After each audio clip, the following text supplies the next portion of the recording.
Ok, colegas, bienvenidos a la sesión del día de hoy. Vamos a abordar lo que corresponde a los modelos logísticos y posteriormente los efectos marginales con su respectiva matriz de clasificación para validar el modelo. Entonces, como ya sabemos, pues los modelos Logi y Probi son modelos de respuesta limitada, modelos de respuesta binaria, y lo que buscan es establecer la probabilidad de ocurrencia de eventos.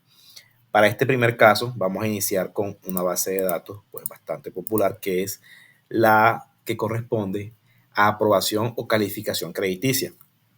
Que tenemos en este caso, tenemos un archivo DOM que se puede replicar perfectamente y una serie de variables. Como variable dependiente, contamos con la variable moroso, que si aplicamos un tag de moroso, nos vamos a encontrar con una categoría de 1 si la persona es efectivamente morosa y 2 si la persona no lo es. Tenemos un total de 30.000 observaciones, 20.000 observaciones calificadas como no morosos y 2.000 calificadas como morosos. Se pueden hacer una serie de revisiones de tipo visual, histogramas, todo eso, pero vamos a ir directamente al modelo. Entonces, vamos a partir con este modelo Logit. Este contempla la variable moroso, deudas crediticias, edad, mora de nivel 1, solvencia, ingresos, número de créditos, mora de nivel 3, número, NUM CRH, vamos a verificar acá de este lado, ok, es número de préstamos hipotecarios y mora de nivel 2 y si tiene dependientes. Entonces, nuevamente vamos aquí, le cliqueamos en la parte del 15 y aquí tenemos la regresión. Entonces, aquí tenemos la regresión del modelo Logit. ¿Qué podemos observar aquí? Lo primero que podemos observar es la significancia estadística de las variables. Es lo primero a analizar. ¿Qué está pasando con nuestras variables? Y en este caso observamos que la variable solvencia no es estadísticamente significativa. Por lo cual, lo primero que debemos hacer es eliminar solvencia de nuestro modelo. Recuerden que bajo la prueba de Chi-cuadrado debe ser en valor absoluto mayor a 1,96 y las probabilidades deben ser menor o igual a 0,05. Entonces, ya revisamos esta primera parte y vemos que esta variable no es estadísticamente significativa, así que podemos prescindir de ella. Vamos a realizar una segunda regresión y en este caso la regresión de la línea 17 y vemos que no contempla la variable solvencia. Para este caso sí vemos significancia estadística en todas las variables. ¿Qué podemos observar entonces en este aspecto? De entrada, pues a nivel general, la prueba Chi-cuadrada es mayor a 1,96, por lo tanto, rechazamos la hipótesis nula que plantea que todos los coeficientes son iguales a cero. La alternativa, recuerden que nos plantea que al menos uno de los coeficientes es diferente de cero. Esto lo revisamos precisamente por acá, por esta prueba Chi-cuadrada que está aquí y sus respectivas probabilidades. Recuerden que el pseudo R cuadrado no es la medida de bondad de ajuste que vamos a revisar para estos casos. Eso lo vamos a revisar con la matriz de confusión que veremos más adelante. Como aquí estamos trabajando con funciones de distribución o variables dependientes limitadas, no aplica de manera, no es recomendable fijarse en el pseudo chi cuadrado. Entonces, pseudo r cuadrado, perdón. Entonces, vamos a comenzar a analizar. Lo primero que debemos revisar es, primero que debemos comprender es que los coeficientes en los modelos Logi y Probi no son directamente interpretables. En los Logi y Probi lo que vamos a interpretar en primera medida son los signos relacionados a los coeficientes, ¿de acuerdo? Los coeficientes los vamos a interpretar cuando ya apliquemos efectos marginales.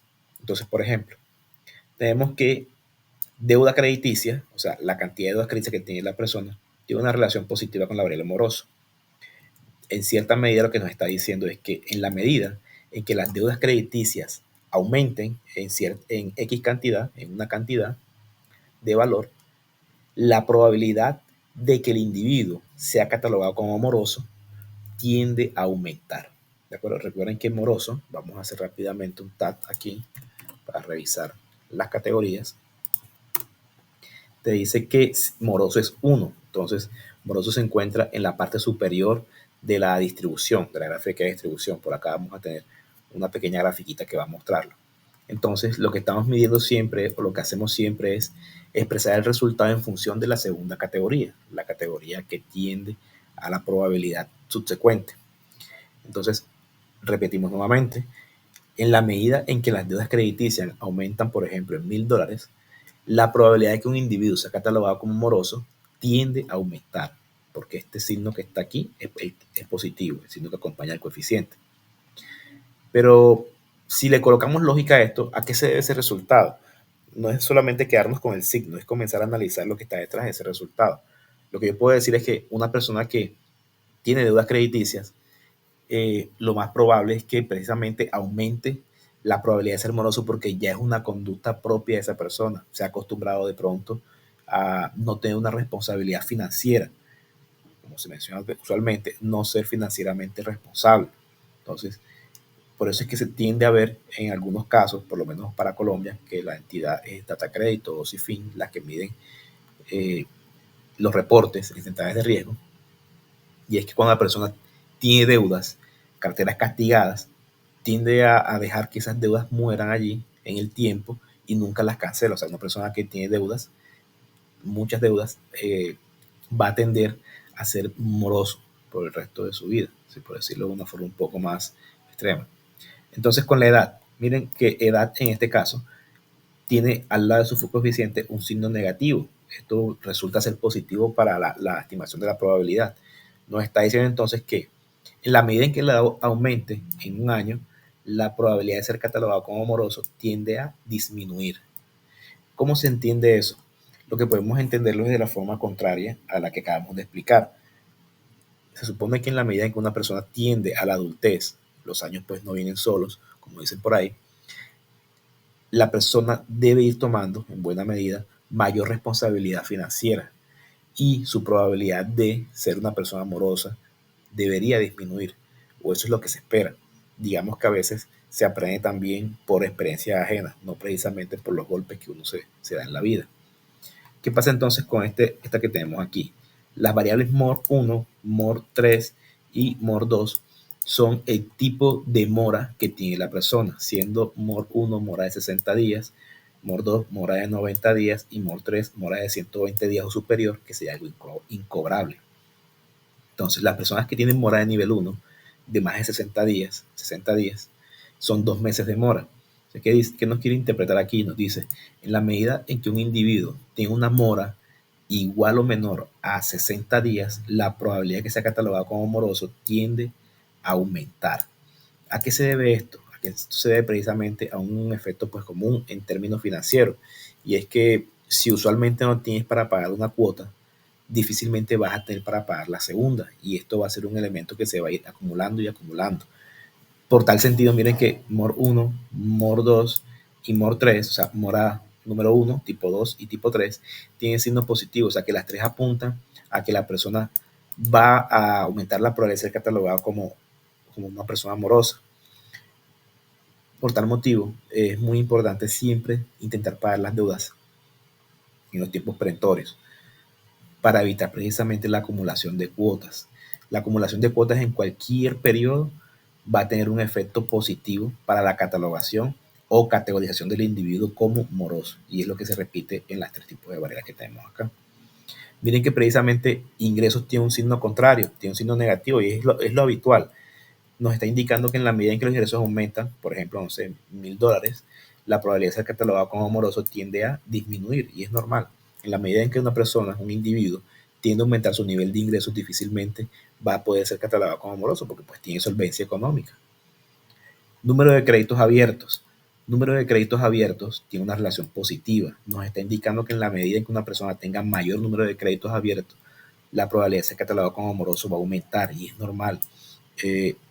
Mantener una deuda abierta ya incurre en una obligación o en una restricción para muchas otras cosas. Y en la medida en que uno vaya aumentando la cantidad de deudas, cantidad de créditos que una persona vaya obteniendo al tiempo, efectivamente le va a permitir o le va a impedir ser un responsable con las deudas que tiene, con los créditos que tenga abiertos, por lo cual va a incurrir en morosidad, en la calificación de ser moroso. NUN-CRH, vamos a revisar qué es, dice préstamos hipotecarios y o bienes de garantía en prenda de casa. Miren que también tiene un signo positivo. Se puede interpretar que si tienes un préstamo bancario, perdón, un préstamo para vivienda y tiendes a tener más, ¿sí? O a hacer otro tipo de obligaciones de alto valor, como vehículos y otras cosas, al tiempo, tu probabilidad de ser catalogado como moroso tiende a aumentar. Y evidentemente los dependientes, dice el número de dependientes que tiene la persona, en la medida que tengas más dependientes, como hijos, padres o inclusive a veces la pareja, va a aumentar la probabilidad de ser catalogado como amoroso. Miren que en este caso no hemos hecho una interpretación de los coeficientes, solo hemos trabajado con los signos que los acompañan, ¿de acuerdo? Entonces, vamos a hacer lo siguiente, a ejecutar este código. Línea 19 dice estimate, store, logit. Esto es para guardar los resultados. Estimate, store es el comando, son los comandos, y logit es el nombre que se le da a la variable como queremos que se guarde.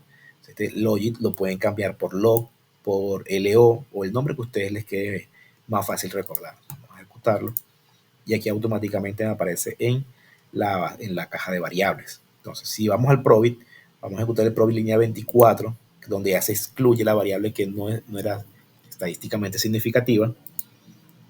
Vemos que los resultados siguen siendo, perdón, los coeficientes a nivel individual siguen siendo significativos a nivel estadístico. Y vemos que precisamente los coeficientes siguen siendo los mismos. El sentido de los coeficientes es el mismo. Vamos a guardarlo también. ¿Sí? Pero en este caso le coloco probit. Ustedes pueden cambiar el nombre también como les quede más fácil recordar. Entonces, vamos a ir directamente a las comparaciones. Hay tres tipos de comparación que podemos ejecutar en tabla para los modelos guardados. Esta comparación que ustedes ven aquí, que observan este código, les permite hacer una comparación solamente de los coeficientes con sus respectivos signos. Este que tenemos acá en línea 43 hace la comparación haciendo el contraste con los resultados de la tabla chi cuadrada y esta con las probabilidades. Entonces vamos a revisar cada una de ellas. Podemos ver que efectivamente este primer código me está mostrando resultados para los signos, ¿de acuerdo? Entonces, ¿qué pasa aquí? En este caso, dice dependiente, vemos que hay significancia, sí aparece en logit, porque en logit sí es significativo, pero en probit se excluyó debido a que no era estadísticamente significativo. Por eso es la razón por la cual no aparece aquí. Vamos con el segundo, que es la línea 43, donde le hacemos coma y le decimos que nos muestre resultados de la prueba chi cuadrada. Miren, efectivamente aparecen los resultados de las pruebas chi cuadrada. Recuerden que deben ser examinadas en valores absolutos, no en los términos reales como aparecen. Y finalmente, si hacemos la comparación con la probabilidad de ocurrencia, pues nos aparece en sus respectivos términos, como les estaba comentando. ¿Qué es bueno resaltar en este punto? Es bueno resaltar que los signos que acompañan los coeficientes o la dirección o el sentido de la relación que hay con la variable dependiente es exactamente la misma en los dos modelos. A esto se debe que las diferencias entre los resultados de un modelo Logi y Probi son prácticamente indiferentes. Por eso es que se suele escuchar el comentario de es indiferente usar un Logi o un Probi. Entonces, vamos a trabajar a lo siguiente. Vamos a revisar algo muy interesante. Y si venimos por acá, estábamos hablando que precisamente no es posible analizar los coeficientes de forma directa con los modelos Logi y Probi, pero sí los podemos analizar implementando los efectos marginales. ¿Qué son los efectos marginales? Es lo que analizábamos cuando estábamos en cursos de microeconomía 2 y comenzábamos a ver las primeras derivadas y cómo empiezan a cambiar las tasas de cambio en función de una variable, las elasticidades. Es precisamente esto lo que ha traído a los modelos de efectos marginales o a los efectos marginales en los Logi. La posibilidad de poder examinar la tasa de cambio cuando cambia X para Y. Entonces, es lo mismo. Si revisamos por lo menos Cameron y Trivedi lo plantean de esta forma. Anexan un parámetro, obviamente hay un planteamiento estadístico un poco más extenso. No es el momento de analizarlo aquí, sería algo para las sesiones de clases presenciales, pero está planteado de esta forma. Y se evidencia que los efectos marginales se analizan desde tres aspectos o tres formas. Primero, un valor representativo, que es analizar los efectos marginales para un individuo en particular con unas características específicas. ¿Sí? Eso es bueno o se suele ver cuando por lo menos en medicina se revisa qué medicamento se le puede recetar a un paciente con unas cualidades en específico. Entonces, De pronto, si tiene un peso X, tiene un nivel de glucosa en sangre X, tiene un nivel de grasa tal, se le receta un medicamento con un gramaje completamente específico o en un rango que sea benéfico para sus condiciones. Efectos marginales en la media lo que hace es tomar un promedio general de todos los individuos que se encuentran en la muestra. Y efectos marginales en el promedio es un poco más extenso, lo que hace es realizar un promedio para cada los individuos según el grupo en el que se encuentra. Entonces, son diferentes métodos de analizar los efectos marginales. Por lo general se tiene que utilizar eh, efectos marginales en un individuo representativo o efectos marginales en la media. Por lo general el promedio pues tiende a ser poco usado, pero también lo explicaremos. Entonces, vamos nuevamente a nuestro ejercicio y por lo menos vamos a decirle aquí con la línea 52, estimate restore logic. Le estamos diciendo que restaure los resultados del modelo logic. Entonces, pinchamos en el 52 y le damos a ejecutar aquí de este lado. Y ya aquí me ha cargado sus resultados. Me está diciendo resultados logic están cargados ahora. ¿Y qué le vamos a decir? Primero los efectos marginales para un individuo en particular. ¿Qué le estamos diciendo? Le estamos diciendo que calcule los margin para un individuo de 34 años con deudas crediticias por $2,000, mora de nivel 1, 3, ingresos de $1,800, número de créditos abiertos 3, mora 3 en nivel 3, número de créditos hipotecarios abiertos 0, mora de nivel 2 en nivel 3 y 0 dependientes. Entonces, ejecutamos y lo que nos está indicando es que la probabilidad de que este individuo caiga en la categoría de ser moroso aumenta, o sea, tenemos un 99% de probabilidades de que este individuo sea catalogado como moroso. Es lo que nos está indicando. Pero por lo menos yo puedo decir, bueno, revísame de pronto un joven de 20 años que no tiene deudas crediticias, o sea, que tiene valor de deudas que se por 0, que no tiene moras de nivel 1, que no tiene, digamos que tiene 3 créditos abiertos. Vamos a dejarlo en 0 para hacer un ejercicio con alguien de pronto que esté en buenas condiciones, que apenas esté comenzando su vida financiera. Entonces, un joven de 20 años que se gana $1,800, aunque puede ser mucho, vamos a colocarle por lo menos $600, ¿sí? A ver qué pasa. Y lo que nos está diciendo es que un individuo con estas categorías que apenas está comenzando su vida financiera tiene un 2,5% de probabilidades de incurrir en la categoría de moroso o de ser moroso. Miren que la probabilidad es completamente baja. Pero entonces, ¿qué pasaría si de pronto yo le digo que este joven tiene 2 dependientes? ¿Sí? Puede ser una esposa y un hijo.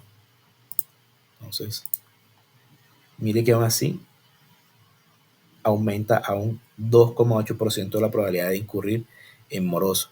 ¿Para qué nos sirve esto? Esto nos sirve para poder estimar cómo va cambiando las probabilidades de ocurrencia en eventos en función de unas variables en específicas. Podríamos decir entonces que de pronto la cantidad de dependientes que tiene un individuo no es un factor exageradamente fuerte para que éste incurra en problemas de morosidad. Pero si de pronto le decimos que este joven tiene, vamos a ver, un crédito abierto, vamos a ver cómo cambia, aún sigue con una probabilidad muy baja. Vamos a revisar nuevamente con 2 créditos abiertos y sigue siendo baja. Pero entonces, ¿cuál es el factor que de pronto nos está afectando en términos de la probabilidad de ocurrencia en moras? Vamos a colocar aquí, tiene una mora de nivel 3. Y miren que lo que nos está afectando tampoco es esto, puede que sean las combinaciones de varios elementos. Entonces podemos hacer precisamente modificaciones o tanteos, por decirlo de otra forma, a ver cómo está cambiando las probabilidades en función de un individuo. Obviamente cuando las analizamos no vamos a decir que sube una y esto quedan iguales, ¿no? Porque la vida de un individuo pues se afecta por diferentes cosas. Entonces si ya tiene una mora de 1, mora de nivel 1, de mora de 60 días en nivel 3, lo probable es que también la mora es de 90 días ya está en 1 o en 2. ¿Sí? Entonces son varios tanteos que se pueden hacer. Vamos a analizar los efectos marginales en la media. No, este lo hicimos con Provit. Eso también lo podemos hacer con Provit. Miren, restauramos los resultados del probit. Aquí le decimos que restaure los resultados del probit y hacemos lo mismo. Los resultados no van a cambiar o no van a variar mucho. Entonces, ahora sí, vamos a hacer los efectos marginales para la media. Le decimos que restaure los resultados del logit, ¿sí? Y le vamos a decir, hazme los mergings, ¿sí? Merging, de y de x, que es la derivada de lo que estábamos hablando, con resultados posteriores. Entonces, aquí lo que nos está diciendo es, miren, aquí comienza a cambiar. La expresión dice, la probabilidad de incurrir en moroso, ¿sí? Frente a las derivadas de estas variables, cuando deuda crediticia tiene un promedio de una media de tanto, la edad tiene una media de tal valor, la mora de nivel 1 tiene una media de tal valor, los ingresos, y va calculando lo que estábamos hablando hace un momento, calcula la media para todas las variables que tenemos y con base en esa media calcula la probabilidad de ocurrencia de que todos los individuos incurran precisamente en deuda crediticia o en la calificación de moroso. Y en este caso aquí sí podemos comenzar a analizar qué está pasando con la probabilidad de ocurrencia. Entonces vemos que por lo menos deuda crediticia tiene un peso de un 7,4%. La edad no tiene, sí, no tiene un peso relevante, miren que tiene 0,00007. O sea que la edad tiene un efecto contrario a la probabilidad de ser catalogado como moroso, pero es un peso muy pequeño. La mora de nivel 1 pues tiene un peso bastante bajo. Aún peor, los ingresos. Miren, tenemos este exponente aquí a la menos 6, o sea que nos está indicando que hay 6 dígitos más hacia este lado después de este punto, de este 1 a la izquierda, y su peso es muy bajo. Pero si comenzamos a ver por la mora de nivel 3, las moras como que tienen un peso bajo, pero sumadas, recuerden que las moras, cada vez que aumenta por lo menos esta mora, va a tener un efecto subsecuente en la siguiente mora y en la siguiente. Entonces miren que para este modelo los pesos de las variables son bastante bajos. Entonces, ¿qué podemos decir si efectivamente el modelo está bien o mal planteado? Ya lo veremos más adelante. De momento lo que podemos decir es que en la medida en que las deudas crediticias aumentan en $1,000, por ejemplo, la probabilidad de ser catalogado como moroso aumenta en un 7,4%. ¿Sí? Y ahí se puede hacer con el resto de variables. La misma interpretación que hicimos en los modelos Logic Pro, pero en este caso sí podemos hacer una predicción o una interpretación del coeficiente. Entonces, para estos casos, pues bueno, guardamos los resultados, lo mismo Estimate Store, MLogit Min, le pueden cambiar el nombre, ¿sí? Vamos nuevamente, restauramos el programa, vamos a guardarlos para ir viendo resultados allí y hacer otras comparaciones más adelante. Entonces, miren que lo que podemos hacer acá es lo mismo, calculamos las tablas, en este caso las tablas pues salen solamente los signos, el segundo tipo de tabla, que es los nombres, y le colocamos la prueba chi cuadrada, también nos va a aparecer. Y con las probabilidades, que es la última que tenemos, ahí nos va apareciendo. Entonces, cambios marginales o efectos marginales para el promedio de los individuos. ¿Cómo lo vamos a hacer? Restauramos Logit, siempre el modelo base, y le decimos los mergings de y de x, post, o sea, una estimación posterior,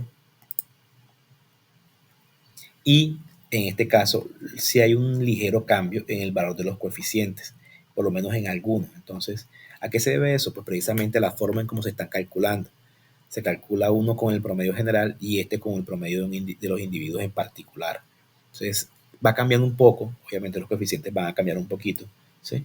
Pero no es que haya una diferencia significativa, pues también depende del modelo y la calidad del muestreo que se haya hecho. Esto que tenemos aquí pues también nos permite hacer las comparaciones, vamos a dejarlo de momento allí. Pero ¿qué es importante aquí? Variaciones en el promedio. Si nosotros venimos y restauramos el logit, nuevamente línea 92, y le decimos, calcúlame los efectos marginales, los mergings, ¿sí? Para la edad en un rango de este tipo que estamos diciendo, para la variable edad, y variable edad vaya en un rango desde los 21 hasta los 100 años. Y quiero que me haga saltos, intervalos de saltos de 5 años. Entonces, lo que nos va a mostrar aquí es cómo va cambiando las probabilidades de ocurrencia del evento para todas las variables cuando hay saltos de tiempo. ¿Cómo así? ¿Cómo va cambiando la probabilidad de que cambien el comportamiento de las variables cuando una persona va aumentando esa edad? Vamos a verlo con el gráfico para que sea un poco más entendible. Entonces, aquí tenemos y le decimos luego margin plot. Esperamos el cálculo.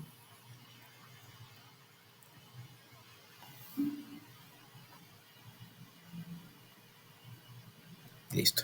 Entonces, lo que tenemos aquí es un gráfico que nos está diciendo, oiga, los efectos marginales en promedio con un 95% de confianza. Nos está diciendo efectos marginales en el promedio para la variable moroso. Y nos dice el comportamiento, cómo va cambiando las probabilidades de ser catalogado en función de un intervalo de cada 5 años. Es lo que nos está mostrando. Y nos lo muestra para cada una de las variables. ¿De acuerdo? Ese es el comportamiento que vamos viendo. Cómo va, por lo menos, cuando va cambiando la vida del individuo, cómo se van comportando sus respectivas variables. Y para eso es que nos sirve. A veces, esta tiene varias funciones, pues ya sería un poco de pronto de ir indagando cómo analizar cada una de estas. Entonces, ¿qué vamos a hacer ahora? Vamos a utilizar la matriz de clasificación. Como les he mencionado, no se puede utilizar el pseudo R cuadrado, pero tenemos la matriz de clasificación. Entonces, para esto tenemos lo siguiente. ¿Qué tenemos? Esto no se puede usar, ¿sí? Para eso, pues, contamos con la matriz de clasificación, que lo que nos va a comenzar a analizar es cómo predice el modelo o el poder predictivo que tiene el modelo para encontrar elementos efectivamente bien categorizados. Es lo que está buscando. Entonces, si nosotros venimos acá, vamos a adelantar un poquito. Antes de hacer el cálculo de aquel lado, vemos que la tabla es bastante extensa. De este lado, en esta intersección, tenemos, por ejemplo, los clasificados como verdaderos y efectivamente son verdaderos. Que en este caso, en el caso de nosotros puede ser los calificados como morosos y efectivamente son morosos. Y en este caso, los calificados como no morosos y efectivamente son no morosos. Estas son las probabilidades que nos interesa revisar para ver en cuántas opciones acertó el modelo en las clasificaciones.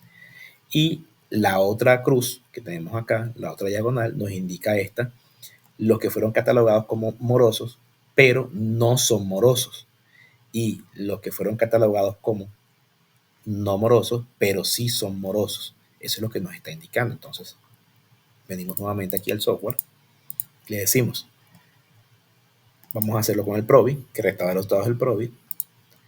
Ya restauramos los resultados del modelo Probit y nos dice Stat Classification. Y en este caso tenemos precisamente los resultados. Tenemos que clasificados como morosos y que son morosos, 255, y clasificados como no morosos y efectivamente no son morosos, ¿sí? 22.109. Lo mismo que estábamos comentando hace un momento. Entonces, si ustedes ven, tenemos aquí otra tabla. Esta no la vamos a examinar, ya es un poco más extenso. Pero si nos fijamos en estos que están acá, ¿qué nos quiere decir esto? Nos cuenta lo siguiente. Nos dice la sensibilidad o tasa de verdaderos positivos. Y lo que está haciendo es medir cuánto es el porcentaje de los efectivamente positivos. ¿De dónde vamos a sacar esos cálculos? Precisamente de las columnas que tenemos acá. De estas columnas, los cálculos salen de aquí. Dividir el total por cada uno de los valores predichos. Y la especificidad, que es precisamente la tasa de verdaderos negativos. Lo mismo, hacemos los cálculos con esta tabla que se encuentra de este lado. Y finalmente los valores predichos como positivos y predichos como negativos. Lo mismo, aquí tenemos cómo calcularlos manualmente. Si vamos al software, entonces nos vamos a encontrar con que tenemos, en este caso, un 15% para uno y un 99% para el otro. Lo mismo 60% y 93%. Entonces, ahí vamos haciendo de pronto una estimación más o menos de cómo se está comportando el modelo de forma general. Pero entonces, ¿dónde vamos a revisar si el modelo está bien o digamos que es un modelo bien ajustado para hacer una predicción? En esta parte que aparece acá, correctamente clasificados, tenemos un 93,32%. Esto es lo que va a ser las veces del R cuadrado, del ajuste del modelo. Y en este caso vemos que tiene un 93,32%, o sea, una clasificación bastante elevada. Pero hay que revisar también entonces para qué es bueno el modelo. O sea, el modelo es bueno para clasificar las personas morosas, es bueno para clasificar las personas no morosas. Entonces, para eso vamos a revisar la curva de sensibilidad. Entonces, si ustedes se dan cuenta, lo que estamos viendo es cómo se comporta la sensibilidad y la especificidad. Recordemos que la sensibilidad es la tasa de verdaderos positivos, o sea, los que se lograron predecir como morosos. Y la especificidad es la tasa de verdaderos negativos, o sea, los que efectivamente se clasificaron como no morosos, porque no lo eran. Entonces, si vamos entonces, recapitulamos el gráfico de sensibilidad, vemos que la especificidad que nos mide la probabilidad de calcular de manera efectiva los no morosos, nos está indicando que va aumentando conforme avanza el tiempo. O sea, la probabilidad de calificar bien los no morosos es muy bueno. Miren que va aumentando, ¿sí? Por su parte, la probabilidad de calcular efectivamente los morosos tiende a decaer con el tiempo, ¿de acuerdo? ¿Qué podemos decir entonces? Que en este caso el modelo está mejor estructurado para clasificar las personas no morosas. O sea, tenemos un modelo que nos permite establecer a qué personas sí se les puede aprobar un crédito conforme a sus buenos hábitos, ¿sí? Pero tiende a decirnos o a decaer en la medida de clasificar las personas morosas. En buena medida, pues el modelo está bien clasificado, porque lo que se busca siempre, por lo menos en el sector financiero, es encontrar buenos clientes o clientes con responsabilidad financiera, con buenos hábitos financieros. Por lo tanto, este modelo, pues, teniendo en cuenta el objetivo de la base de datos, podemos decir que está muy bien estructurado, muy bien estructurado. Tiende a haber la costumbre de algunos investigadores en cambiar el punto de corte, ¿sí? En cambiar el punto de corte. Eso se puede hacer mediante unos comandos. Vamos a revisar si está aquí. Sí, con esto que está aquí dice Stack Classification, punto de corte 0.45. Eso se puede modificar. Y lo que hace es buscar, ajustar el punto de corte, rodarlo más a la derecha, depende de lo que de pronto se requiera. Tienden a hacerlo constantemente, ¿sí? Y asumen que al mover ese punto de corte, ya el modelo está clasificando de forma idónea. Pero lo único que se está haciendo en este caso es cambiar este punto de corte y ya. Que se mueva el punto de corte, ¿sí? No quiere decir que el modelo ahora esté clasificando bien, porque recuerden que el punto de corte obedece es a los datos originales y lo que estamos haciendo es mover un punto de corte a nuestro gusto solamente para ver qué pasa. Entonces, se tiende a hacer eso usualmente. No es recomendable, por lo menos desde mi punto de vista, no es recomendable porque eso no te va a dar a ti un ajuste al modelo como tal, sino que lo que se está haciendo es cambiarte unos datos gráficos en función de lo que tú querrías ver. Pero en la medida en que vayas nuevamente clasificando, los resultados van a estar clasificados con base en la curva de sensibilidad original. Perdón, no con base en el nuevo punto de corte que se ha planteado. Finalmente, vamos a cerrar aquí un momento. Tenemos la curva ROC. La curva ROC nos permite a nosotros revisar qué también está estructurado el modelo, o sea, qué también predice. La premisa de la curva ROC es entre más levantado o separado esté la curva del eje de 45 grados, que es este que está aquí, nos vamos a encontrar con un modelo que está mejor estructurado. En este caso vemos que la curva pues está moderadamente levantada, si está bien levantada, nos da un resultado de 0.84. Por lo tanto, pues el modelo sí está bien estructurado. Bueno, colegas, dejamos hasta aquí. Espero que haya sido útil para complementar las sesiones presenciales que hemos tenido. Vamos a ir avanzando con otros temas conforme avance el semestre. Nos vemos.